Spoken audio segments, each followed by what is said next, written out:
Winter pressed hard upon the western steppes of the Soviet Union. In the closing weeks of 1941, night came early and lingered late, swallowing the villages and forests under a mantle of frost. The land lay broken and uncertain. Columns of refugees moved along roads that no longer led anywhere, and trains shuddered through blizzards bearing soldiers toward a front that shifted by the hour. The German invasion Operation Barbarossa had carved deep into Soviet soil. Moscow braced for siege. Factories had been uprooted, hauled east on trembling freight cars. Every radio broadcast carried a tone of forced confidence that could not hide exhaustion. Yet amid the cold and ruin, the machinery of a different kind of resistance was beginning to stir. Far from the front, in offices dimly lit by rationed electricity, orders were being drafted that would change the shape of the Soviet air forces. They were born of desperation and necessity, but also of one woman's insistence that courage had no gender. Marina Raskova was already famous before the war, a record-breaking aviator, her name spoken with pride across the Soviet Union. She had survived a harrowing crash landing in the taiga after a long-distance flight that set new records. To the public, she was proof that Soviet women could match men in the sky. To the military establishment,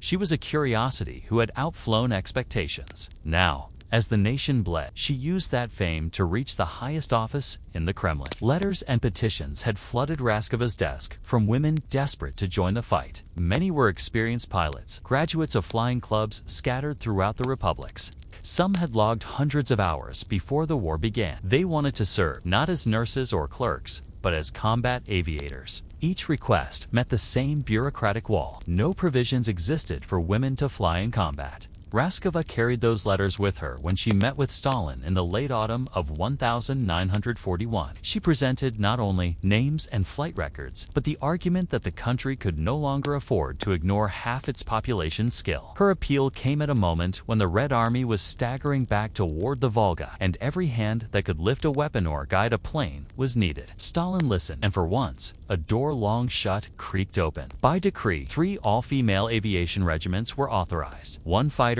1 heavy bomber, and 1 night bomber. Raskova was charged with assembling them from scratch. She was granted permission to recruit volunteers, requisition aircraft, and establish a training program at Engels, a windswept airbase on the Volga River. The announcement traveled across the Soviet Union by radio and rumor. In small towns and distant republics, young women heard the call and made their decisions quietly, some leaving families without farewell. Others escorted to the station by proud fathers or brothers who hid their fear behind brisk salutes. The journey to Engels was long. Trains crawled through snow-buried plains, the windows crusted with ice, the passengers huddled in overcoats, too thin for the weather. At each stop, more recruits climbed aboard, carrying battered suitcases, notebooks, and dreams larger than the war that had engulfed them. They were students, clerks, school teachers, factory workers, most in their late teens or early 20s. Few imagined how quickly innocence could be burned away by conflict. When the first group arrived at Engels, the airfield was half frozen, the hangars echoing with the wind. Male mechanics looked up from their work in disbelief. These new arrivals, slight in build and dressed in mismatched uniforms, did not look like warriors. Some were barely tall enough to see over the nose of a plane, but the orders were clear. They would train and they would fly. The base command, skeptical yet obedient, handed the program over to Raskova's appointed officers. From that moment, the experiment began. Days started before dawn and ended long after dark. The recruits learned navigation, mechanics, meteorology, and the exacting procedures of aerial bombing. They memorized the assembly of the Po-2 biplane, the modest wooden aircraft they would later take into combat. At night, they slept in unheated barracks, their breath hanging in the air like ghosts. Letters home were censored.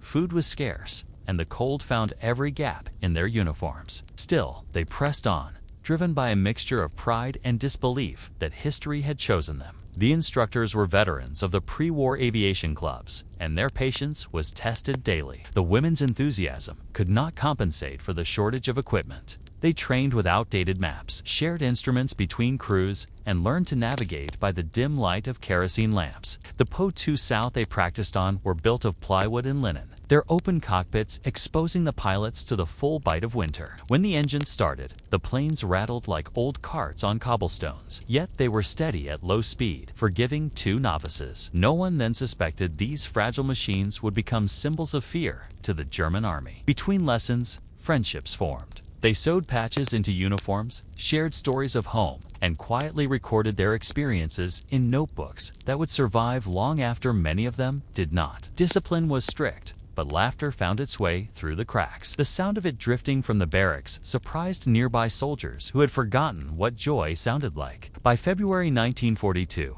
the program was ready to move from instruction to readiness trials. The female regiments were formally numbered: the 586th Fighter Regiment, the 587th Heavy Bomber Regiment, and the 588th Night Bomber Regiment. The latter would soon earn the name that echoed in enemy reports, the Night Witches. Yet at that moment, they were simply cadets preparing for their first operational posting. When news arrived that the German advance had been halted outside Moscow, cheers rose through the camp. It was a fragile victory, but it suggested survival, hope mixed with fear. Every reprieve in this war carried its shadow. Training intensified. Raskova herself inspected progress, offering encouragement, but also stern reminders of discipline. Her presence carried weight. She had faced hunger and isolation in her record-setting flights, and she demanded the same endurance from her recruits. One evening, as the sun dipped below the Volga and the cold deepened, the sound of engines testing cut through the dusk. The pilots gathered on the frozen tarmac, watching their instructors lift off into the darkening sky. The thin silhouettes of Po-2 South vanished into cloud. For a moment, the recruits stood in silence, listening to the hum fade into distance. None spoke, but each felt the same mixture of awe and foreboding. Soon, those fragile machines would carry them toward the front. Spring crept in slowly that year, softening the ice around the hangars. Supplies trickled in from the East bomb racks, compasses, extra fabric for patching the wings. Instructors drilled navigation by moonlight, teaching how to orient by the stars when compasses failed. The young women grew adept at reading the wind, judging altitude by the flicker of treetops, and finding airfields invisible to untrained eyes. They learned to cut engines in flight, gliding silently to their targets, then restarting just before landing. What began as an exercise in stealth would later become their trademark tactic. Letters from home became rarer as the front consumed towns and families. Some pilots received word that their villages had been destroyed. Others heard nothing at all and filled the silence with work. The war had taken the familiar world and replaced it with endless duty. They marked time not by calendars, but by missions flown and comrades lost. Yet there was a quiet pride growing among them, a belief that even if history forgot their names, the sky itself would remember. As the first operational orders arrived, the atmosphere at Engels changed. The cadets were now officers, and the war awaited. Raskova prepared to accompany her regiments to the front lines. Before departure, she gathered them for a final address on the parade ground. The wind carried her words thinly across the ranks. She spoke of responsibility, courage, and the knowledge that their service would be watched by skeptics on all sides. The message was clear. Their performance would decide whether women would ever again be trusted to fly in combat. The stakes were larger than any single sortie. They packed their gear into trucks, folded flight maps into pockets, and took one last look at the base where childhood had ended. Snowmelt ran in narrow rivulets across the runways, glinting like silver threads. As the convoy pulled away toward the southern front, the engines droned with an almost funereal tone. No one knew where the road would lead or how many of them would return. Far ahead, the war stretched like an open wound across the land. Cities lay in ruin, bridges shattered, rivers choked with ice and wreckage. But above that desolation, the sky remained vast and indifferent, waiting for the small, trembling shapes of wooden planes that would soon carve their silent paths through it. Somewhere beyond the horizon, the darkness of the front awaited them, seen, immense, and beckoning. They did not yet know that the enemy would learn their sound and fear it, or that their nightly flights would become legend, whispered across the steppe. For now, they were simply young pilots bound for war, carried forward by conviction stronger than reason. In the deepening dusk, as the first stars appeared, one could almost imagine the future pressing close, the faint rustle of canvas wings in the wind, the echo of engines about to cut to silence. The night, at last, was preparing to take flight. The journey to the front began with a long procession of trucks grinding south through sleet and mud. The women sat shoulder to shoulder in the open backs, their breath turning to mist, their uniforms already caked with dirt from the road. They had been told their destination was near the Don River, where the fighting was fiercest. As they passed villages reduced to chimneys and frozen wells, the scale of the war revealed itself in fragments fields, strewn with burnt machinery, lines of refugees trudging along the verges, soldiers with eyes dulled by fatigue. The recruits were quiet, each absorbed in private thoughts. A few sang under their breath, the melodies thin and wavering against the wind. At night, they camped beside the trucks, lighting small fires hidden from the sky. Somewhere beyond the horizon, German reconnaissance planes prowled, searching for convoys. The women learned to sleep in their coats, boots still on, one hand near their flight log or pistol. The first time enemy aircraft passed overhead, the convoy went dark. Engines cut, the only sound the heartbeat of the earth itself. In those silences, courage became less an idea and more a condition of survival. When they finally arrived at the primitive airfield near the front, it was little more than a strip of flattened earth carved from a collective farm. There were no hangars, no paved runways, only the open steppe and a line of makeshift tents. Mechanics, mostly men reassigned from other units, looked up as the convoy rolled in. Their expressions carried a blend of amusement and disbelief. The notion of women pilots still felt like rumor until the recruits began unloading crates and equipment with practiced efficiency. They were smaller, yes, but their movements bore the precision of training. Marina Raskova, who had accompanied the regiment, set up a temporary command post. Her presence steadied the camp. She was calm under pressure, her tone clipped, her expectations clear. Each pilot and navigator pair was assigned to a Po-2 aircraft. The planes, delivered in pieces and assembled on site, looked impossibly fragile beside the heavy bombers parked further down the line, their wings flexed with the wind. The open cockpits offered no shelter from cold or flak. Some of the mechanics joked that even a strong gust might tear them apart. But the women treated their aircraft with reverence, naming them after hometowns, lost friends, or fragments of poetry scrawled beneath the cockpit rims. The first days were consumed by preparation. They practiced short takeoffs, emergency landings, and bomb releases over frozen fields. Navigation was taught anew: no radio beacons, only compasses and the pale geometry of stars. When a plane taxied too close to the edge of the runway, its wheels sank in mud, and the entire crew, pilots and all, joined to push it free. They laughed, cursed, and tried again. Each failure hardened them a little more. Food was meager: bread rations, salted fish, thin soup when supplies arrived. The cold crept into everything, stiffening gloves and freezing the ink in pens. Yet the airfield was alive with energy, an island of purpose amid chaos. In the evenings, they wrote letters home under lantern light, though most knew the mail would never reach its destination. Some drew the outline of their aircraft in the margins. Others described the scent of the steppe or the feel of frost on canvas wings. The smallest details became anchors to a world slipping further away. Their male counterparts from neighboring regiments watched with curiosity. A few offered advice, others ridicule. When one senior officer remarked that women belonged in kitchens, not cockpits, Raskova responded evenly that the sky had room for anyone brave enough to claim it. Her composure silenced him, and word of the exchange spread through the camp like fire. From that point on, respect came not through speeches, but through performance. By early spring, the regiment was declared combat ready. Orders arrived, stamped with urgency. Night raids on enemy supply positions across the Don. The first mission was to take place within 48 hours. Preparations began at once. Bomb racks were checked, maps redrawn, engines tuned. The smell of fuel filled the camp, sharp and metallic. Pilots rehearsed the sequence of flight: takeoff, climb, navigation, engine cut, glide, bomb release, and escape. They spoke in low voices, each memorizing their route. The enormity of what they were about to do hung in the air like frost. The night of the first sortie was moonless. Wind rattled the tents, and the field lamps burned low. One by one, the crews climbed into their planes, faces obscured by scarves and goggles. The Po-2 engines coughed to life, sputtering clouds of exhaust. Mechanics cleared the way, waving signals through the darkness. At Raskova's command, the first pair rolled forward, gaining speed until the wheels lifted from the ground. Others followed, their silhouettes rising like shadows against the stars. Soon the airfield was empty, except for the hum fading eastward. Above the steppe, the air bit like glass. The planes climbed slowly, their wooden frames creaking with strain. Below, the faint glow of fires traced the front line. The pilots spoke little over the intercom. There was nothing to say that could fill the vastness around them. As they neared the target, they cut their engines. The sudden quiet was startling. Only the wind remained, whistling through struts and wires. They glided down, invisible, unseen. At 800 meters, the navigators released the bombs by hand. The explosions below were small but precise storage depots, trenches, makeshift camps. German soldiers startled awake, fired blindly into the night, their tracer rounds arcing upward in vain.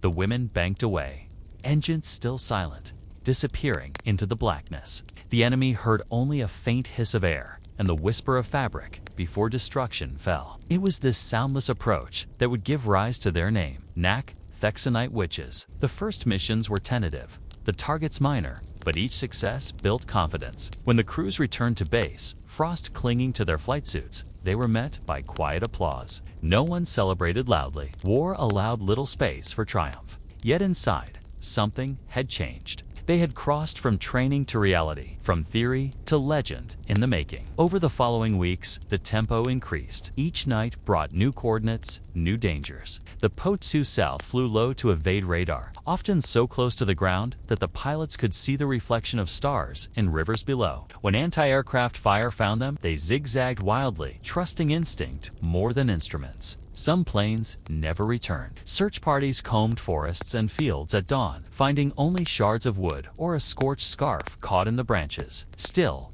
replacements arrived. The regiment grew tighter, more efficient. Mechanics learned to patch holes with canvas strips, to refuel in minutes, to restart engines that froze mid-flight. The women adapted as soldiers always do by folding fear into routine. They measured nights by sorties, dawns by who was missing. Raskova remained their symbol, though she moved often between units, inspecting progress, writing reports. She saw in their exhaustion the cost of her own idea and bore it without complaint. Her reputation shielded them from bureaucratic interference, and her letters to Moscow demanded better equipment and recognition. Few of those requests were granted. Supplies went first to male regiments. The Night Witches learned to make do, turning scarcity into discipline. But beneath the hardship, pride took root. The Germans began broadcasting warnings about the witches of the dark who flew without lights and dropped bombs with uncanny accuracy.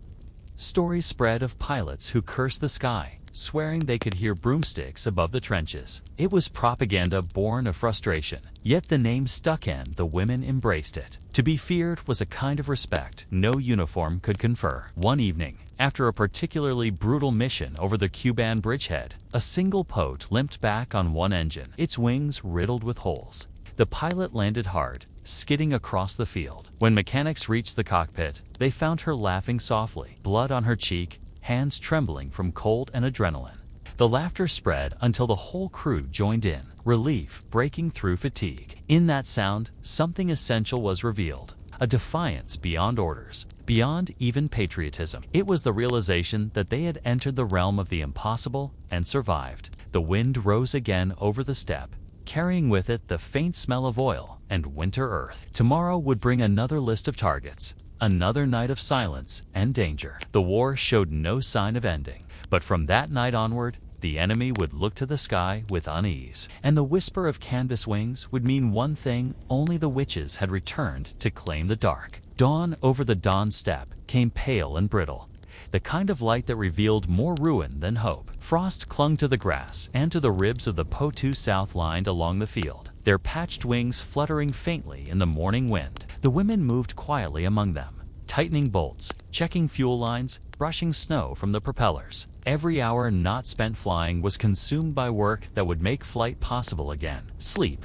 came in fragments. Meals, when they arrived, were brief and silent. War had reduced life to a rhythm of preparation and endurance. The wooden aircraft that filled their world were unlike anything else in the Soviet arsenal. The Polikarpov Po-2 had been designed in the 1920s as a trainer, never intended for combat. Its frame was of plywood, its wings covered in fabric stretched so thin that bullets could pass through without detonating. The open cockpit exposed both pilot and navigator to the wind. Instruments were few: an altimeter, a compass, and a dimly lit panel that rattled with every gust. On nights of heavy frost, they stuffed rags into their gloves and wrapped scarves around their faces until only their eyes showed. Yet these planes, dismissed as relics, became their signature weapon. They learned to exploit every weakness until it became strength. The Po-2's low speed allowed them to fly beneath enemy radar. Its simplicity made it easy to repair with canvas, wire, and glue. The absence of heavy armor meant the aircraft could take off from fields barely long enough for a truck to cross. When the wind cooperated,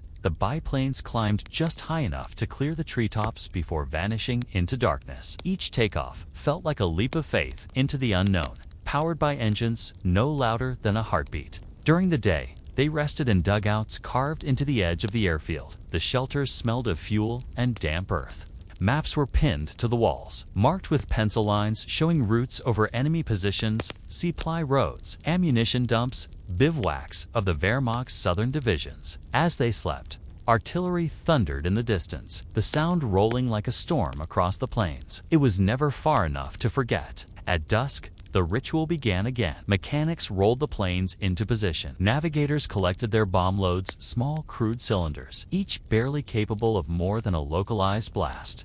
The pilots checked their coordinates one last time, memorizing landmarks invisible at night. Orders were minimal. Fly low, cut engines before the target, drop the payload, and return. It was the kind of instruction that left room for improvisation and demanded nerve. The missions blurred together into a pattern of repetition and risk. They launched in pairs, each pair carrying 2 bombs. Sometimes the targets were clear trains, moving along the rail lines, convoys burning with headlights despite the danger. Other nights, clouds rolled in thick and featureless, erasing horizon and ground alike. Then they flew by instinct, feeling their way through the air as if the darkness itself were alive. When the engines were cut, the silence was total. The Po-2 South glided like shadows, invisible even to those who strained their eyes upward. When the engines were cut, the silence was total. The Po-2 South glided like shadows, invisible even to those who strained their eyes upward. In that silence, they listened for the wind over the wings, the pulse of their own breath, the faint ticking of instruments.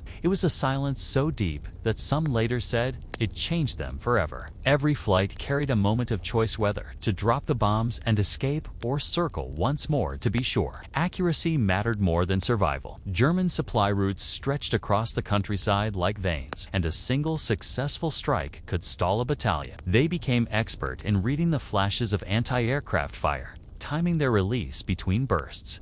Each descent felt like threading a needle through flame. Loss came without warning. A flare from the ground, a spark in the sky, then nothing. When a plane failed to return, the rest flew out at dawn, scanning the fields for smoke. Wreckage was rarely found. In reports, names were marked as missing. The war consumed its witnesses quickly. Yet even as the list of the dead lengthened, replacements filled their places. The regiment's cohesion deepened, hardened by the understanding that survival was temporary and duty unending. As spring yielded to summer, the Germans began to adapt. Searchlights swept the night sky like pale swords, converging wherever they suspected movement. Anti-aircraft guns opened fire on the slightest noise. The night witches responded by flying lower, sometimes under 100 meters, weaving between tree lines and river bends. They learned to fly in patterns of 3, one plane drawing the fire, a second releasing flares to blind the gunners, the third gliding silently to strike. The coordination demanded precision, bordering on instinct. Their commanders called it a tactical evolution. The pilots called it simply survival. On the ground, rumors of their effectiveness spread. Soviet infantry who watched from the trenches spoke of the witches with reverence, claiming their bombs arrived exactly when the need was greatest. German soldiers, by contrast, whispered that they were ghost women who could see in darkness, whose planes made no sound until the moment of death. Captured documents revealed genuine fear. Some troops refused to light cigarettes at night, terrified the glow would guide the witches to them. The psychological toll was as real as the physical destruction. Between missions, the women repaired their aircraft with whatever materials they could find. Torn fabric became new wing coverings. Empty shell casings were turned into tools. They shared everything: food, gloves, even the small talismans tucked into flight jackets. A ribbon, a coin, a photo from home. They were soldiers, yet they still carried fragments of the world they had left behind. When the rare letter arrived from family, it was read aloud, then folded carefully into the lining of a coat, as if to carry the memory on the next flight.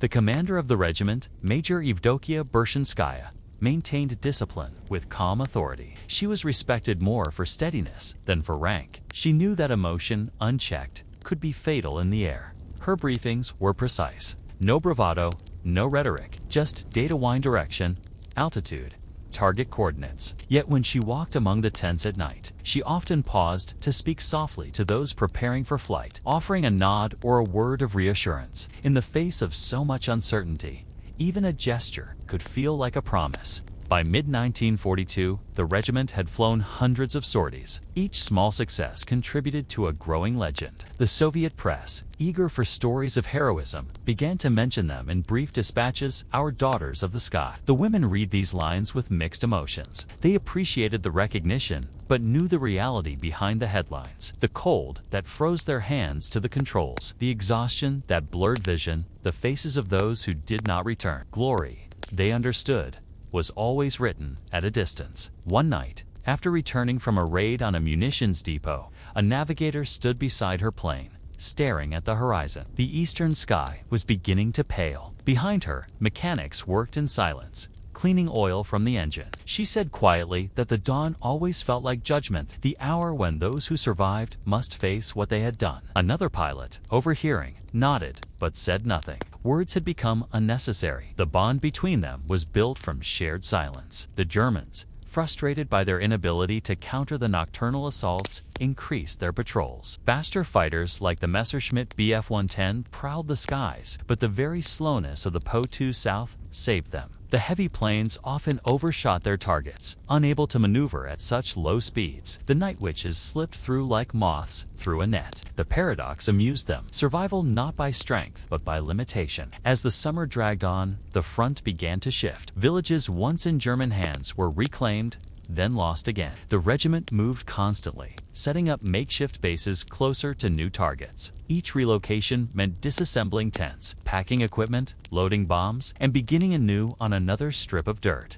The women adapted quickly, learning to read the terrain for flat stretches and the wind's direction for takeoff. Their world was reduced to what could be carried in a truck and the width of a runway measured by footsteps. Sometimes, during rare respites, they sat outside their tents and watched the horizon. The sky was vast, the stars sharp as glass. For a few moments, they allowed themselves to breathe as ordinary people might to remember the sound of music, the warmth of kitchens, the laughter of friends left behind. Then an order would arrive, and they would rise, adjust their scarves, and vanish once more into the night. Each mission deepened their transformation from volunteers to veterans. They no longer flinched at explosions or the whine of shrapnel overhead. They no longer spoke of fear. What remained was the work itself, the ceaseless labor of flight, of return, of flight again. The Po-2 South had become extensions of their bodies, the wings another set of limbs. They trusted the machines completely, even as they knew how easily they could fail. No one yet understood that these early months would define the legend that followed, that the faint rustle of wood and fabric cutting through the air would haunt an army across continents. For now, they flew simply because the alternative was unthinkable. And when dawn broke,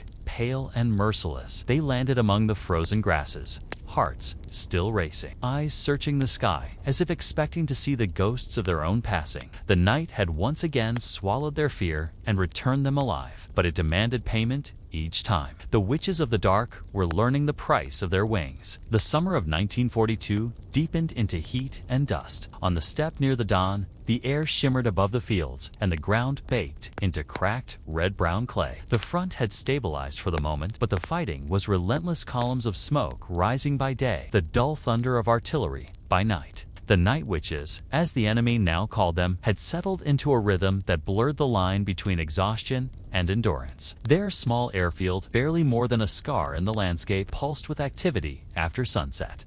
Each evening they prepared for another cycle of darkness and danger, unaware that this period would test them more deeply than anything before. Engines coughed to life as the sun dipped below the horizon. Mechanics, their hands blackened with oil, moved between aircraft carrying tools and fuel cans. The scent of gasoline and sweat hung in the air. Pilots strapped themselves into the open cockpits, the wind already picking up across the plains. Orders had come that day from higher command. Sustained raids against the German crossings along the Don River. Intelligence reported massive troop and supply movements, bridges, and ferries that sustained the enemy's advance toward Stalingrad. It was a task suited for larger bombers, but those were tied up elsewhere. The women would go instead, armed with their light payloads and unrelenting precision. As night fell, searchlights from the opposite bank began to sweep the sky, their pale beams slicing through haze and dust. Anti-aircraft batteries waited in silence, The women studied their maps one last time under the glow of lanterns, memorizing the twists of the river, the dark shapes of forested banks. Each pair of pilot and navigator shared a look part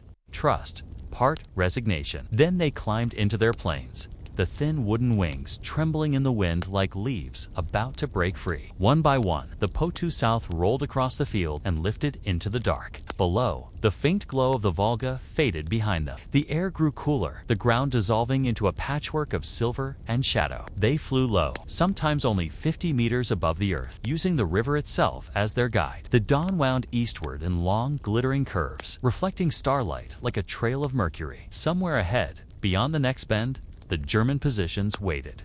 Halfway to the target, they began to encounter flak. Black puffs bloomed in the air, followed by shards of orange light. The Po2 South had no armor. Even a small fragment could tear through the fuselage.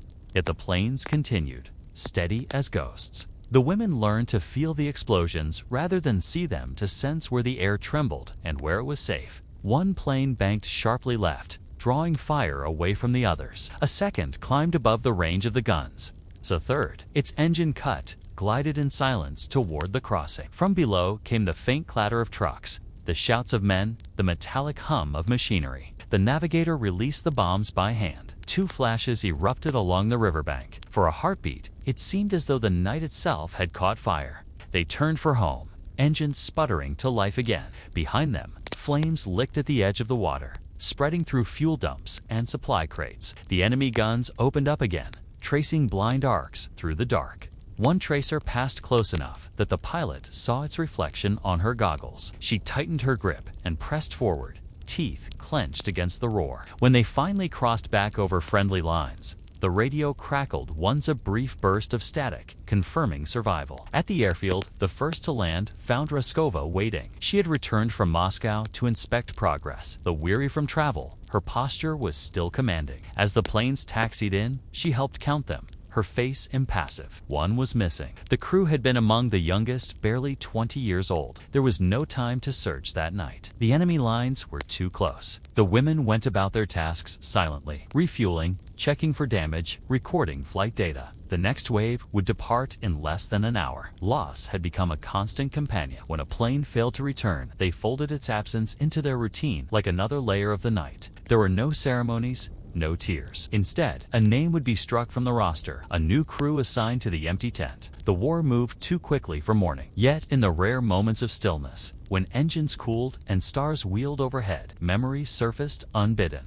The sound of laughter in the barracks, a scarf left on a chair, the faint scent of perfume lingering in a cockpit, ghosts that stayed behind long after their owners had vanished into smoke. The Germans, now aware of their pattern, reinforced their defenses. Searchlights multiplied, crossing the sky in blinding webs. The pilots adapted again. They flew in teams, one group drawing the lights while another approached from the flank. It was a deadly game of deception. Those who drew the fire rarely returned unscathed, but each successful strike kept the enemy's bridges burning, forcing supply lines into chaos. Soviet ground forces advanced under that cover, their movements guided by the rhythm of nocturnal raids. By late July, the regiment had flown hundreds of missions, often up to 15 sorties per night. The toll was immense. Hands bled from frost and vibration. Faces cracked beneath layers of oil and dust. They ate, standing up, slept in their flight gear, and carried exhaustion like an extra weight in their bones. Yet when dawn came, they watched the horizon light up with the glow of their own handiwork, and in that sight, they found the strength to endure another day. One morning, as the first light touched the airfield, Raskova gathered the crews for a brief address. She spoke plainly, her voice roughened by fatigue. The enemy, she said, would soon be pushed back from the dawn. Their regiment had proven itself beyond expectation, but the war was far from over, and the cost would grow heavier before victory arrived. Her words carried no promise of safety, only the assurance that their sacrifices were seen. Then she saluted them, a gesture rare enough to silence even the wind. Weeks later, a telegram arrived bearing news that Raskova herself had been reassigned to form another unit. Her departure left the regiment stunned. She had been more than a commander. She was the reason they existed at all. When her transport plane took off that evening, the women lined the edge of the field, watching until it disappeared into the haze. For many, it felt like the end of something irreplaceable. The sky seemed emptier after that. But war does not pause for sentiment. The missions continued, and the 588th grew ever more efficient. Their base shifted again, following the front toward the Kuban region. Each move meant rebuilding from the ground up tents, workshops, fuel stores. The discipline that Raskova had instilled now sustained them. Major Berzhinskaya took full command, her calm manner steadying nerves frayed by fatigue. Under her leadership, the regiment transformed from an experiment into a formidable weapon. In the late summer heat, the nights were thick with insects and smoke.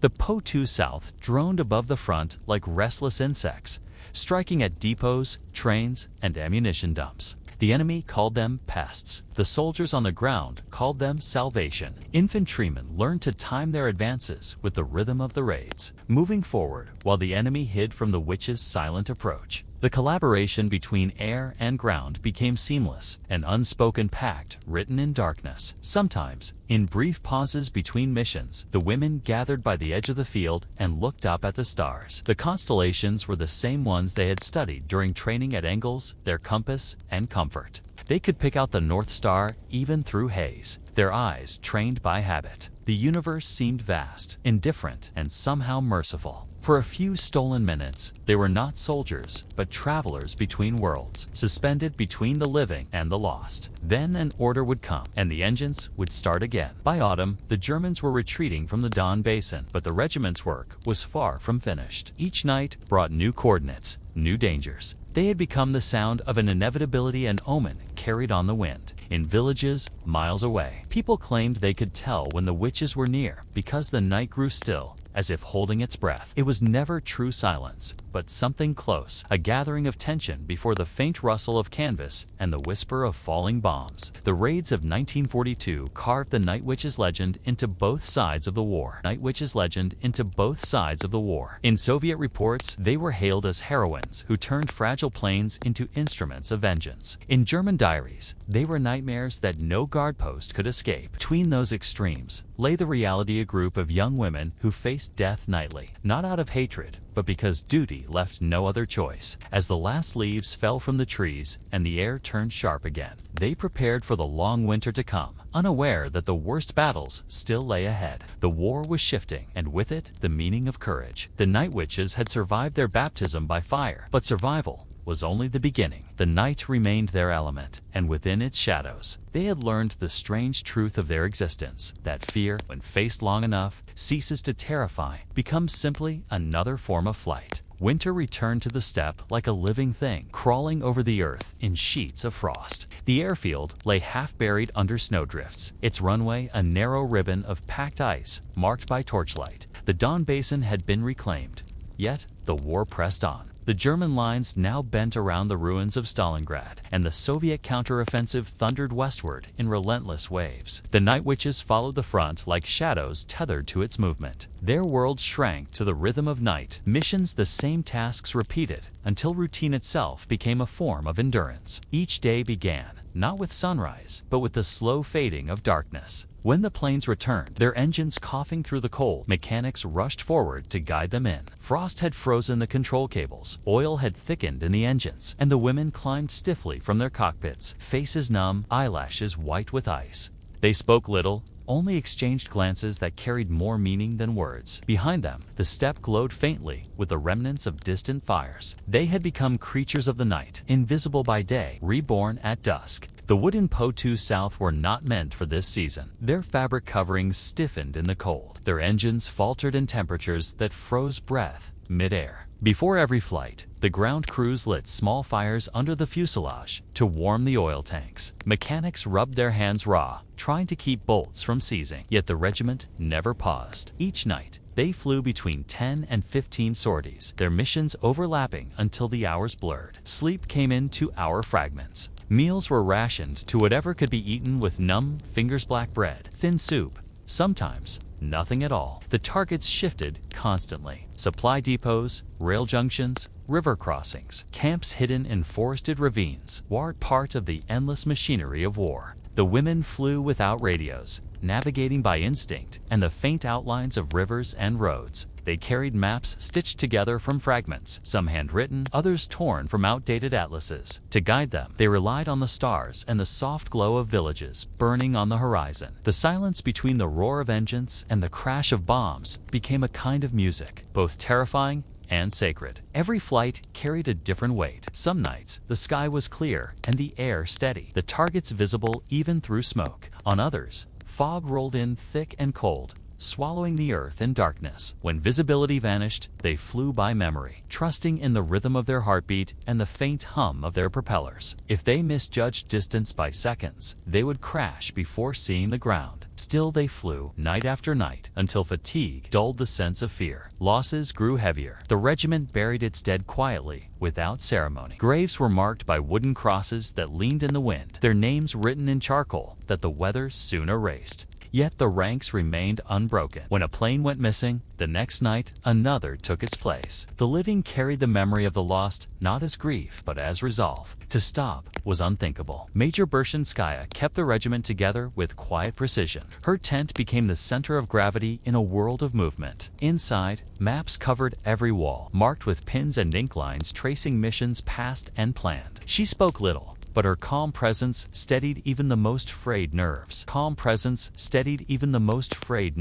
Reports from higher command praised the unit's efficiency, but often misspelled the pilots' names or confused their ranks. Recognition came slowly, if at all. The women learned not to expect gratitude. Their reward was survival and the faint satisfaction of duty fulfilled. On clear nights, the enemy's defenses were visible from miles, awarenings of light and sound. The Germans had grown more organized, their searchlights crossing the sky in sharp geometry. To counter them, the Night Witches developed new tactics. They began to fly in small groups, alternating altitude and direction to confuse gunners. One plane would draw the lights, spinning erratically to mimic a damaged engine. As the enemy focused their fire, the others slipped through the gaps. Engines cut, gliding to their targets. Bombs fell, quiet and precise, followed by the sudden bloom of fire below. By the time the guns swung back, the witches had vanished, again into the dark. The psychological effect was profound. Captured soldiers spoke of the dread that gripped them each evening as darkness fell. Some swore they could hear the faint rustle of wings long before the bombs arrived. Others described dreams in which the sky itself whispered in a language they did not understand. The nickname Nachthexen spread through the German lines like a superstition, and soon even seasoned officers used it without irony. The Soviet command embraced the legend, knowing that fear could be as powerful as firepower. Between flights, the women clung to small fragments of normalcy.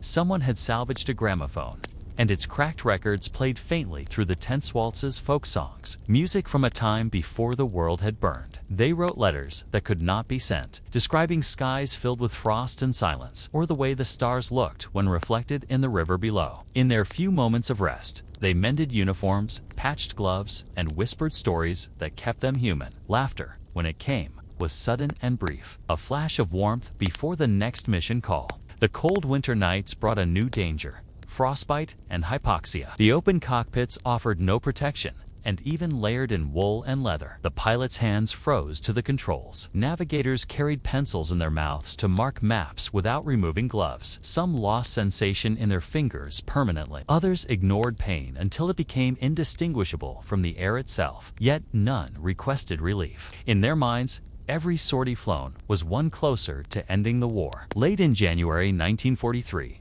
as the Battle of Stalingrad reached its crescendo, the regiment was ordered to strike German retreat routes along the frozen Don.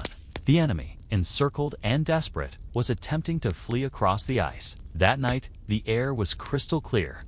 The stars so bright they cast shadows. The women took off in waves, their planes gliding low over the white expanse. From above, they saw figures moving below like dark threads across a frozen sheet. The first bombs shattered the silence. Explosions lit the river in flashes of orange and blue, the ice cracking in long fissures. The retreat became chaos. When the women returned, their faces were pale, their eyes wide not with triumph, but with the realization of what war truly meant. In the days that followed, news reached the airfield that Stalingrad had fallen. It was a victory, the kind the world would remember for generations. Yet for the women who had fought through the long nights, it felt distant and hollow. The price was measured not in territory, but in names, in empty bunks and unreturned planes. They had helped turn the tide of the war, but their own war continued quiet, endless, carried on wooden wings across a frozen sky. When spring approached, the regiment prepared to move again, following the retreating front westward. The snow began to melt, revealing the scars of the land crater's wreckage,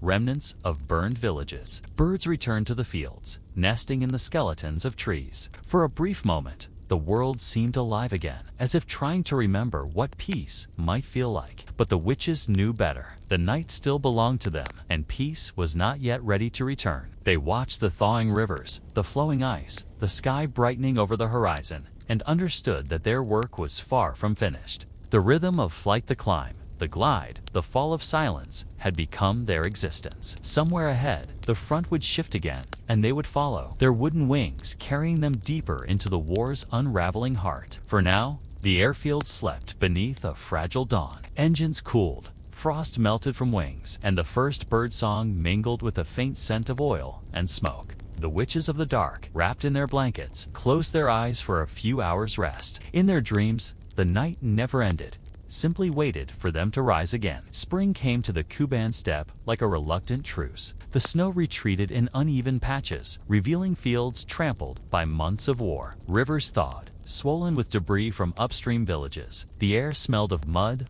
oil, and thawing earth. The front had moved westward, but the sky remained the same battleground it had been all winter. For the women of the 588th Regiment, this season would mark both triumph and loss, the quiet balance between survival and sacrifice that defined their existence. Their new base lay near a cluster of farms, abandoned during the fighting. The airfield was improvised once again, a strip of flat land flanked by the remnants of barns that now served as hangars. Each move felt like starting over: new tents, new fuel dumps, new trenches to shield the planes from enemy fire. The familiarity of hardship became a kind of comfort. They unpacked their meager belongings: maps, gloves, a few personal trinkets, and settled into another rhythm of night and waiting. Major Evdokia Bershanskaya walked the field at dusk, her boots sinking slightly into the thawing ground. Her gaze lingered on the planes lined up like pale birds against the dimming sky. Every craft bore marks of repair-patched wings, bullet holes filled with resin, tail fins stitched with fresh canvas. She knew each one by number, and each crew by name. Command weighed heavily on her, though she rarely showed it. Her voice remained calm, her orders precise. Beneath that composure, she carried the grief of too many losses. The regiment had earned a reputation across the southern front. Soviet infantry greeted them with cheers when they passed through. Commanders from neighboring units requested their presence for critical missions. Even male pilots, once skeptical, now spoke of them with respect tinged with disbelief. But respect did not shield them from danger. Their sorties had increased to an exhausting tempos, 16 flights per night. Each mission chipped away a little more of their strength. Fatigue showed in every movement: slower steps, hollow eyes, hands trembling as they loaded bombs. Still, they flew. By May, the Kuban offensive was underway. German forces clung to the foothills and the Black Sea coast, desperate to hold their lines. The Night Witches were assigned to harass retreat routes and destroy supply depots hidden in the forested valleys. The missions were longer now, the distances greater. The biplanes, never meant for endurance, strained under the weight of extra fuel tanks and bombs. Navigators traced routes over mountains and rivers, timing their glides to slip between bursts of anti-aircraft fire. The nights were shorter in spring, and dawn came quickly, forcing many to land under enemy observation. One mission changed the rhythm of the entire regiment. In late May,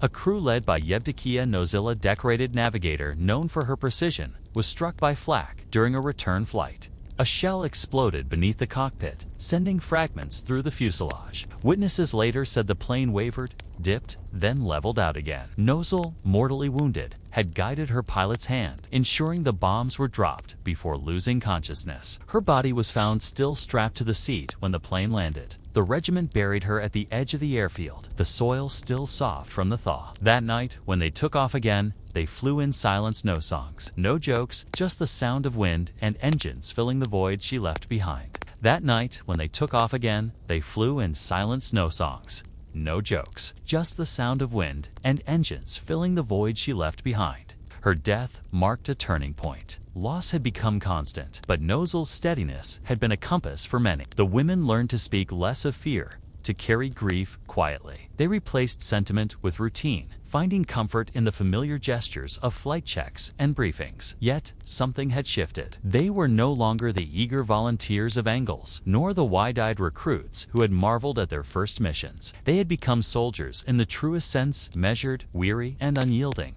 Summer advance. The Kuban front turned chaotic. German air defenses intensified, bolstered by night fighters equipped with radar. The Po-2 South, slow and silent, were still difficult to catch, but not invulnerable. Several crews were downed by ambushes from above tracer fire, slicing through darkness without warning. The regiment responded with adaptability, flying lower than ever before, sometimes skimming treetops so closely that branches scraped their landing gear. Their glides became shorter, their approaches sharper. Each flight was a test of instinct. In these months, exhaustion became their closest companion. Bodies failed before minds did. Some fainted upon landing, collapsing beside their planes. Others flew despite illness or injury. When the medical officer protested, Bershinskaya reminded him that replacement crews were impossible to find. They rest when the war allows, she said. The war rarely did. Still, there were moments of strange beauty among the hardship. On certain clear nights, the air was so still that the Po-2 South seemed to float rather than fly. The moonlight painted the wings in silver, and the rivers below reflected their movement like mirrored shadows. The pilots described it later as flying through a dream, a fragile suspension between life and death. Those moments were fleeting, but they stayed with them long after the sound of gunfire returned. Supplies remained scarce. Spare parts arrived sporadically. Fuel convoys delayed by enemy raids. The women grew resourceful, scavenging metal from wrecked vehicles, reusing fabric from downed planes. Mechanics became artists of improvisation, coaxing life from machines that should have long since failed. Every repaired wing, every patched fuselage was an act of defiance. Their planes, like themselves, were held together by will. In July, a storm grounded the regiment for 3 nights. The wind tore at tents and lashed the plains with rain. For the first time in months, they were still. The enforced pause brought a strange discomfort. Without the distraction of flight, memories, returned faces, laughter, moments from before the war. Some wrote in journals, others simply stared at the horizon. The silence was heavier than any mission. When the storm cleared, they took off at once, as if fleeing from their own thoughts. That summer, several pilots were awarded the title Hero of the Soviet Union, the nation's highest honor. The medals were presented without ceremony, often days or weeks after the missions they commemorated. The women received them with modest nods, tucking the decorations into their trunks before heading back to their planes. Glory was a concept that no longer held shape. The only reward they trusted was the sight of dawn after a night survived. The war on the ground was shifting again. Soviet forces began pushing toward Crimea and the western borders. The night witches followed, moving their base repeatedly, flying from fields so rough they bent propellers on landing. Each new position brought new danger mines, ambushes, surprise shelling. Yet the rhythm endured. Prepare, fly, repair, repeat. It was no longer bravery that kept them aloft, but habit forged by necessity. By the end of the year, the regiment had flown thousands of sorties. Reports praised their efficiency, their courage, their contribution to the Southern campaign. But the records said nothing of the toll: the hollow cheeks, the shaking hands, the eyes that no longer blinked at explosions. Many had lost count of how many missions they'd flown. They measured time by the growth of their own calluses, by the changing scent of the wind, by the number of comrades gone. As autumn approached again, the air grew colder, the lights shorter. Another winter was coming. They watched geese pass overhead in formation, their cries fading into the distance. For a moment, every pilot on the field paused to look up. The sight reminded them of home, of another life where the sky meant freedom instead of duty. Then the engine started once more, and the noise swallowed the thought. The night witches had long since passed beyond the need for belief. They no longer asked if they would survive, or even if their missions mattered. They flew because flight itself had become the only constant in a world stripped of everything else. Each night, they rose into the same endless dark, tracing invisible paths across the sky, leaving behind no monument but the silence that followed their passing. And somewhere above the Kuban plain, as the clouds closed over the moon. The faint hum of their engines carried once more across the front a sound the enemy had come to dread, and the world would one day struggle to remember. By the winter of 1943, the air above the Eastern Front had changed. The tide of war was turning, though no one could yet believe it. The Red Army's banners pushed westward through the snow, and the airfields followed in their wake, temporary, makeshift, always on the edge of the front. The 588th Regiment was no longer an experiment whispered about by officers. It had become a symbol of formation known by friend and foe alike. Its legend carried on rumor and fear. The Night Witches had earned their place among the most respected aviators in the Soviet Air Force, yet that respect was a currency that came too late and spent too easily. Their base that winter was a windswept plateau near the Caucasus foothills. The ground was frozen solid, the air sharp with the smell of fuel and frost. The Po-2 South stood in rows along the snow-packed strip, their fabric wings glistening with ice. Mechanics worked through numb hands, their breath rising in clouds. Inside the command tent, maps stretched across tables, crowded with pins that crept westward each week. Major Bershinskaya reviewed orders with her staff, her tone low but firm. She had learned to hide weariness behind precision. Her pilots, many of them veterans of hundreds of sorties, mirrored that discipline without effort. Recognition had finally reached them. Reports from Moscow now mention their achievements by name. Journalists sent to the front described their courage in elegant phrases, though few understood what those words cost. The regiment had received commendations, medals, and the grudging admiration of men who once doubted they belonged in the sky. In propaganda reels, they appeared smiling beside their planes, hair tucked under caps, eyes bright against the cold. But the film never captured the exhaustion in their movements, or the way some stared silently into the distance between takes, seeing something that could not be shown to a camera. The fighting in the Caucasus demanded relentless air support. The German army, retreating through the mountain passes, left behind strongholds that resisted for weeks. The Night Witches flew nightly raids against these positions' bridges, supply caches, encampments clinging to frozen ridges. The mountains were treacherous, winds shifted without warning, and the narrow valleys offered little margin for error. Yet the women learned the contours of the terrain as if by instinct, memorizing every curve of the ridges, every flicker of river light far below. One night, during a mission over the Taman Peninsula, a flight of Po-2 South encountered a wall of fog so dense it seemed solid. They descended cautiously, engines throttled low until they could see the glimmer of gunfire below. The fog hid them from radar and searchlights, but also from each other. Only the faint glow of exhaust and the rhythm of the wind on canvas kept them oriented. When the first bombs dropped, the fog lit from within like paper catching fire brief. Silent bursts of orange swallowed by gray. They returned without losses, but the experience lingered. They had flown blind and lived. It felt like defying nature itself. In the following months, the regiment's efficiency astonished even the higher command. Their accuracy in night bombing exceeded expectations. Their casualty rate, though heavy, remained lower than comparable units. Some male squadrons began requesting their methods for training. A few even asked to fly alongside them on combined missions. For the first time, the Night Witches were treated not as novelty, but as equals. In letters and diaries, pilots wrote that this recognition felt strange, almost unreal. Respect was something they had stopped hoping for long ago. Yet equality in reputation did not mean equality in life. Their equipment remained primitive, their uniforms ill-fitted, their rations poor. They were still denied proper heating in winter quarters, still patched their own flight suits by lantern light. When replacement aircraft arrived, the men's regiments received them first. The women made do with the same aging Po-2 South, patched and repatched until the wings seemed more repair than original. But by now, they trusted those planes like extensions of their own bodies. The fragility of the machines mirrored their own endurance. Light, thin, yet impossible to destroy. The front advanced faster through the spring of 1944. Soviet offensives swept westward through Ukraine and Belarus, reclaiming towns that had changed hands too many times to count.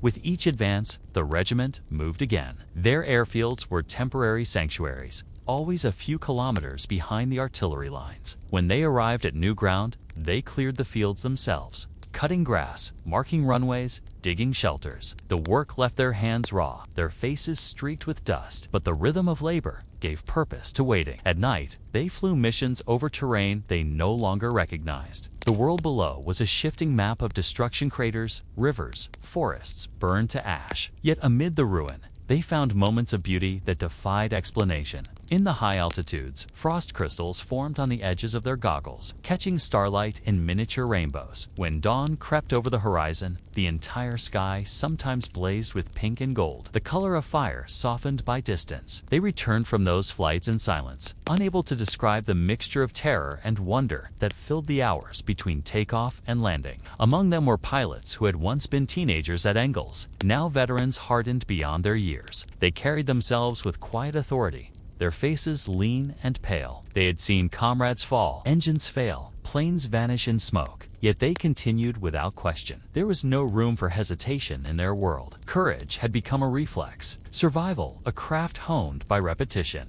When new recruits arrived, girls barely 18, nervous and eager, the veterans trained them without sentiment. The lessons were simple: respect the wind, trust your instruments, and never forget that the night gives no second chances. Recognition from abroad began to filter through in the form of Allied reports praising Soviet airwomen. Western correspondents allowed rare access to the front, described the witches in astonished tones young, fearless, their wooden planes turning warfare into legend. The women read translated snippets of these reports and smiled faintly. They knew that distant admirers saw only the myth. The truth was smaller, colder, and infinitely more human. Numb fingers on frozen controls, sleepless eyes tracking horizon lines, a heartbeat counting seconds between searchlights. As the regiment pushed westward, losses continued. Each death was met with the same ritual: a brief silence, a small cross hammered into the soil, and then another flight. But by now, something remarkable had happened. Their story had begun to outlive them. Newspapers across the Soviet Union carried tales of the night witches who struck terror in German camps, who flew more missions than entire male squadrons combined. Children in villages along the Volga whispered their names, imagining them as spirits of vengeance in the sky. In a war that consumed so much, their endurance became a rare symbol of possibility. One evening, after a particularly grueling mission over enemy supply lines, a pilot returned with a wing shredded by flak. She landed hard, the wheels collapsing beneath her, the plane skidding across the field. Mechanics rushed forward, expecting the worst. But when they pulled her from the cockpit, she was laughing, her cheeks streaked with soot. Between breaths, she said, "It was close, but not tonight." That became a quiet refrain among them afterward, half prayer, half defiance. Not tonight. Through the long months of 1944, their legend solidified. The Germans spoke of them in radio transmissions. Soviet generals invoked their name in speeches. Their sorties numbered in the tens of thousands. They had disrupted supply lines, halted convoys, broken bridges, and burned depots. They had changed not the course of the war, but its texture, the way it sounded at night, the way soldiers feared the dark. When autumn came again, bringing rain and mud, they prepared for yet another move. Berlin was still distant, but everyone sensed that the end was finally approaching. For the Night Witches, it meant neither relief nor victory, only the continuation of duty until the silence came for good. They folded their uniforms carefully, packed their gear, and looked one last time at the field that had carried their dreams and their dead. The engines started, the same old cough of metal and smoke, and the planes lifted once more into the twilight. They were no longer the girls who had arrived at Engels in fear and wonder. They had become something rarer, living myth, bound by discipline and memory. Their courage was no longer questioned, their presence no longer doubted. Even the enemy had granted them the highest form of respect, fear. And as the war carried them onward toward its final act, the night itself seemed to listen, waiting for the last whisper of wings to fade into dawn. The year 1944 opened with wind and thunder. Across the Eastern Front, the Red Army was advancing through Belarus and Poland, and the rhythm of war had quickened to a relentless march. The 588th Regiment, now officially renamed the 46th Guards Night Bomber Regiment in honor of its valor, moved westward in convoy, their trucks crawling over half-frozen roads lined with wreckage. Behind them, the ruins of the Kuban front sank into memory. Ahead lay an expanse of enemy territory that stretched toward the heart of Europe. By this stage, the Night Witches were veterans of more than 20,000 sorties. They had learned every trick that survival demanded: how to read wind by the movement of treetops, how to find bearings in a sky without stars, how to sense danger in the tremor of air beneath their wings. Yet war had grown no gentler. The German retreat was desperate and violent, and every crossing, every field, every cluster of trees hid guns waiting for them. Their fragile biplanes, still the same wooden poe to south, were relics in a sky now filled with faster, heavier machines. But what those planes lacked in power, they made up for in silence. Their new base was little more than a muddy clearing outside Pinsk, surrounded by forests and streams. The ground thawed by day and froze by night, trapping trucks and planes alike in the soft earth. They built plank runways from scavenged timber, patched tents with canvas torn from wrecks, and lit fires beneath engines to keep the oil from congealing. The camp smelled of pine smoke, fuel, and damp wool. In that wilderness, the witches resumed their rhythm night after night, mission after mission, their existence distilled into preparation and flight. The first series of raids targeted railway lines feeding the German defenses near Baranovichi. Intelligence reported armored trains moving supplies toward the front. The regiment split into pairs, each assigned to a different section of track. The technique was simple but deadly. Cut engines glide silently over the rails, drop bombs, and vanish into darkness before the echo reached the trees. One by one, the trains erupted in fire, their cargo exploding in chains of orange light that illuminated the clouds from below. When the women returned, their faces were pale and hollow, but there was satisfaction in their eyes. They had crippled an artery of the enemy's retreat. As the offensive pushed west, their missions lengthened. They followed the front through marshland and forest, through towns reduced to blackened skeletons. Each new airfield was a temporary home, each horizon a reminder of the vastness still to cross. The constant movement left little room for rest. They learned to sleep sitting up, to eat while tightening bolts or folding maps. Letters from home arrived weeks late, sometimes months. Some had no homes left to write to.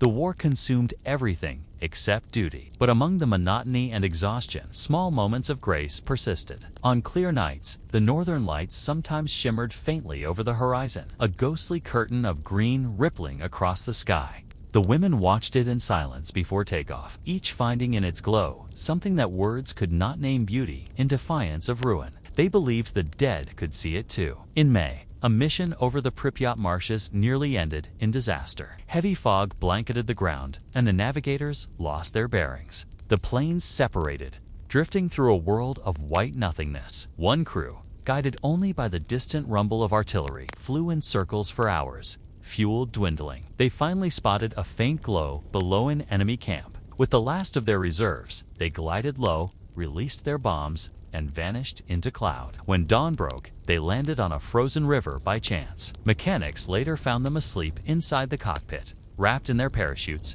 too exhausted even to climb out. Their success was no longer measured in victories or medals, but in endurance. By mid-1944, more than 20 members of the regiment had been decorated as heroes of the Soviet Union. Their photographs appeared in newspapers across the country, faces framed by flight caps, smiles frozen in grainy light.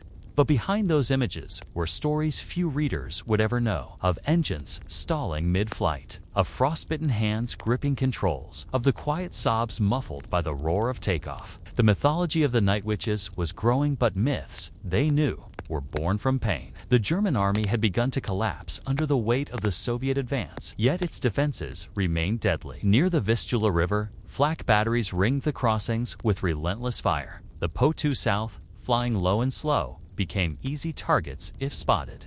The regiment adapted once more. They began flying in formations of 3, one plane dropping flares to draw the fire, another bombing, and the third rescuing survivors or marking targets for the next wave. The coordination demanded intuition rather than command. They could no longer rely on radio, only on rhythm, on trust built through years of flying together. During one such mission, a plane piloted by Irina Sabrova, veteran of hundreds of sorties, was struck by shrapnel near the fuel tank. Flames burst across the fuselage, but she managed to glide the aircraft over the river and crash land in a field of reeds. Locals found her hours later, barely conscious, her face blackened by smoke. When she returned to duty weeks afterward, she carried scars along her arms like threads of silver. She joked that the night had tried to keep her, but failed. Among the witches, humor was the last weapon against despair. The advance into Poland brought new sights, new sorrows. They flew over villages where church steeples still burned, over towns emptied of life. Sometimes they saw shapes moving in the fields, prisoners forced to march, long columns vanishing into forests. They did not know the names of those places then, nor the scale of what had happened there. They only knew the smell of ash carried on the wind. Years later, survivors would recall the distant hum of planes passing overhead and wonder whether those shadows were friend or foe. By autumn, the regiment had flown more than 24,000 combat missions. Their effectiveness astonished Soviet command. They were now among the most decorated air units in the entire military, their reputation reaching even Allied intelligence briefings. Western reporters described them as angels of death and the quiet storm of the eastern sky. But the women themselves rejected those titles. They were neither angels nor demons, only soldiers, doing what the war demanded. Their work continued deep into the season. When the rains came, turning fields into lakes of mud, they flew from flooded strips lit by torchlight. When snow returned, they flew through storms so thick they could not see the ground until landing. The boundaries between courage and endurance blurred until they were indistinguishable. Their faces, hardened by years of cold and smoke, bore no expression of triumph, only the calm of those who have seen too much to be moved by victory. One night, as the wind howled through the trees, a group of them gathered by the edge of the runway after their final sortie. They stood shoulder to shoulder, watching the last plane return, its landing lights flickering through the fog. For a moment, there was no sound but the hiss of wind and the ticking of cooling engines. Then someone whispered, "We are still here." It was not celebration, but acknowledgement to simple truth spoken into the dark. The front line was moving toward Germany now, and Berlin itself loomed on the horizon of thought. The war's end could be felt like a faint vibration in the air, distant, yet inevitable. But the witches knew that endings were never gentle. The closer they drew to victory, the more dangerous each night became. The enemy fought with the fury of the cornered, and the sky, once vast and open, seemed to close around them. Still, they rose into it, wooden wings beating against the wind, engines humming low. They carried their bombs and their memories into one more season of darkness. The sound they made was unlike anything else, a fragile, steady murmur that could barely be heard until it was too late. And somewhere below, soldiers on both sides would pause, look upward, and feel that same shiver of recognition.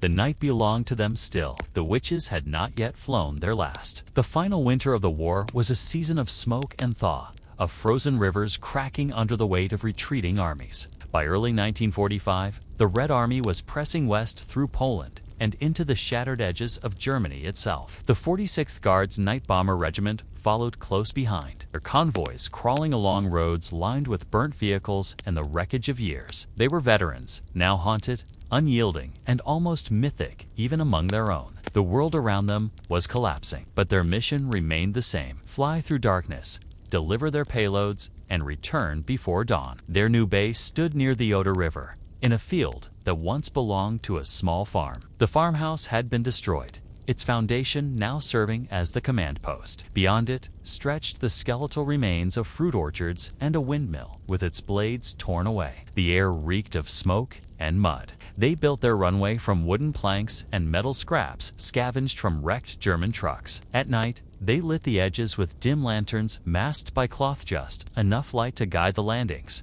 not enough to draw enemy fire. The routine of war continued, even as the world was ending. The missions grew longer and more dangerous. Berlin was only a few hundred kilometers away, and every village along the way had been fortified. The Germans had little left to lose and defended every bridge, every riverbank, every patch of ground with ferocity. Anti-aircraft guns ringed the horizon, their tracers streaking upward in pale threads of light. Yet the witches flew night after night, gliding low over rail lines and convoys, setting fire to supply depots that would never be rebuilt. The Poitou South trembled in the cold air, their wooden frames groaning, but they endured. The women no longer spoke of fear. The emotion had burned out long ago, replaced by something quieter and exhaustion that had become its own form of faith. They flew because there was nothing else left to do. Each mission carried the same ritual: the tightening of straps, the brief nod between pilot and navigator, the breath held as engines coughed to life. They were fragments of a machine greater than themselves, part of a rhythm that had defined their lives for 4 unbroken years. In the early months of 1945, the regiment suffered some of its worst losses. One night, near the Oder crossing, 3 planes were shot down in quick succession. Witnesses on the ground saw the sky light up with fire, the slow descent of burning wings vanishing into the river. The following morning, only fragments washed ashore, metal twisted like paper, a scarf snagged in reeds. The funerals were brief, the graves shallow. The surviving crews took off again that same evening, because the war still demanded it. Duty left no space for mourning. The Germans had grown accustomed to the witch's pattern, but the sound of their gliding descent still sent panic through camps. Some troops fired blindly into the air. Others dove into trenches at the first sign of silence. The nickname Nachthexen was now uttered with both hatred and awe. In captured letters, Soviet intelligence found soldiers writing to their families about the women who come with the night, describing them as spirits or demons who could not be killed. For the witches themselves, it was the closest thing to immortality they would ever receive. Despite the chaos, there were signs the end was near. The Red Army's artillery thundered day and night, a sound that seemed to move closer with each passing week. Supply trains moved east to west instead of west to east. Captured towns flew red flags before the smoke had cleared. Yet for the women in the air, victory still felt abstract. Would come for others to witness. Their world remained the same narrow corridor of darkness and light, where survival was measured one sortie at a time. On one of the final nights of March, the regiment was ordered to support a massive offensive along the Oder. Hundreds of guns would fire at dawn. But the night before belonged to the witches. Their task was to destroy enemy observation posts and fuel depots ahead of the assault. The moon was nearly full, bright enough to expose them. They took off anyway, engines humming like insects beneath the roar of artillery far to the south. The air trembled with anticipation. They reached the river just before midnight. Below them, the landscape glowed faintly under snow and smoke. German searchlights cut upward, tracing long beams through the sky. The first wave of Po-2 South drew the fire, their silhouettes darting between the cones of light. The second wave came in low, engines cut, gliding silently toward the targets. Bombs dropped, one after another, their explosions muffled by distance. The riverbank erupted in fire, fuel stores bursting in orange pillars that reflected on the water like molten glass. The witches turned homeward, pursued by the chaos they had created. When they landed, frost coated their goggles and gloves. Mechanics guided them in, shouting over the thunder of distant artillery. One plane did not return. It was crewed by 2 of the regiment's youngest members, barely 20 years old, both from villages along the Volga. Their absence was noted with a pencil mark on the roster, a space left open that no one spoke about. The silence was their only memorial. As April unfolded, the end became undeniable. The Red Army surged toward Berlin. Columns of refugees filled the roads, families with carts and bundles, soldiers without weapons, civilians trudging through mud toward nowhere. The witches flew above them, watching the slow movement of humanity retreating from its own catastrophe. They dropped bombs not on people, but on supply lines, bridges, railways, the veins of a dying empire. For the first time in years, they saw the enemy's defeat not as rumor, but as landscape. Then came the final orders. The 46th Guards Night Bomber Regiment was to support the crossing into Germany and assist in strikes near Berlin itself. It was to be their last campaign. The tension in the camp was unlike anything before, part disbelief, part dread. After years of endless nights, the idea of an ending felt almost impossible. They prepared their planes as they always had, methodically, silently, as though repetition might hold back time. On the night of April 30th, they flew one of their final missions. The sky above Germany was clear, washed pale by moonlight. From the air, the land below seemed both endless and empty. Villages flattened, forests burned to stumps, roads littered with twisted armor. They crossed the Oder, engines steady, hearts heavy with fatigue. Somewhere beyond that horizon, Berlin was burning. The glow was visible even from their altitude, a dull red pulse on the edge of the world. They dropped their bombs over a rail depot north of the city, the explosions blending with the constant rumble of artillery. Then, as they turned for home, the radio crackled with faint static word filtering through from another regiment. Hitler was dead. No one spoke. The sound of the engines filled the void, steady and unchanging. For the first time, They realized that the night no longer belonged to them alone. It was ending, as all wars must. When they landed before dawn, the airfield was silent, except for the creak of cooling metal. Bershenskaya stood at the edge of the runway, hands clasped behind her back. She said nothing, only nodded as each crew stepped out of their plane. The war was not yet over officially, but they all understood. The final flight had already been made. In the following days, the regiment remained on standby, though no further missions were assigned. They cleaned their planes, packed their gear, and waited. The sky was strangely empty. For 4 years, it had been their constant companion, the vast, indifferent witness to all they had endured. Now it stretched above them like a question without answer. When the announcement of Germany's surrender came, it was read aloud from a scrap of paper. There was no cheering, no celebration, only a long exhale that seemed to come from the earth itself. The women stood quietly, listening to the echo fade. For the first time, they allowed themselves to look at the horizon without planning a route. The war was over, but the silence that followed felt heavier than the noise that had come before. That night, for the first time since 1941, the engines remained still. No orders came. No flares rose into the sky. The airfield slept under a deep, unbroken dark. Some of the women gathered by the tents, staring upward at the stars. One whispered that she could almost hear the wind over canvas wings, as if the ghosts of all their flights were still gliding through the night. Another answered softly, "They will never stop. Not for us." The war had ended, but for the night witches, the night would never truly fall silent again. The morning of peace arrived without fanfare. The sky above their last airfield was gray and heavy with mist, the kind that clings to the earth as if reluctant to let go. Engines sat cold along the runway, their wooden frames still streaked with soot and oil. For the first time in years, no one shouted orders, no one checked fuel lines or loaded bombs. The war was over. Germany had surrendered. Yet for the women of the 46th Guards Night Bomber Regiment, the stillness felt foreign, almost unbearable. They had lived too long by the rhythm of danger to trust the quiet. Major Bershenskaya stood at the edge of the field, coat buttoned to her throat, eyes on the horizon.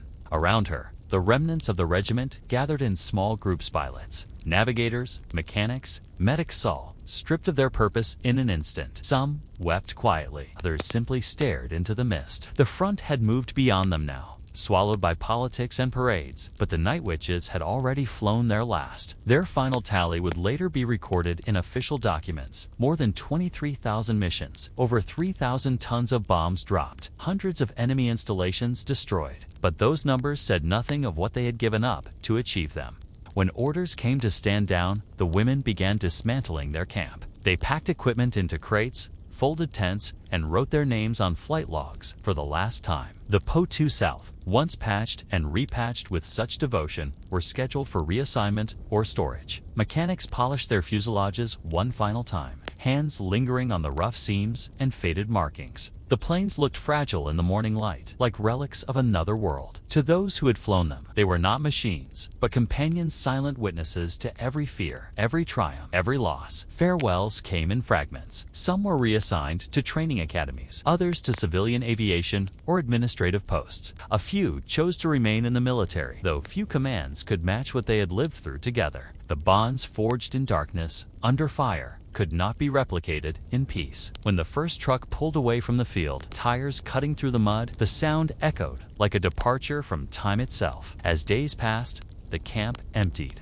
The laughter that once rose between missions faded to memory. At night, the silence pressed harder than ever. The women had spent 4 years listening to the hum of engines and the whistle of air rushing past wings. Now the quiet seemed alive, filled with the ghosts of all they had lost. They dreamed of flight even as they tried to sleep on still ground. In the months that followed, demobilization scattered them across the vastness of the Soviet Union. Some returned to their villages to find them gone, burned, abandoned, or rebuilt without recognition. Others enrolled in universities, married, or took jobs as teachers, engineers, or clerks. In the bustle of reconstruction, the war faded quickly from conversation. Medals were pinned to uniforms in crowded ceremonies, and speeches praised the glory of victory. But few outside the military knew of the women who had fought the night war in wooden planes. The country moved forward, as it always had. The men returned home as heroes, their deeds immortalized in films and monuments. For the women,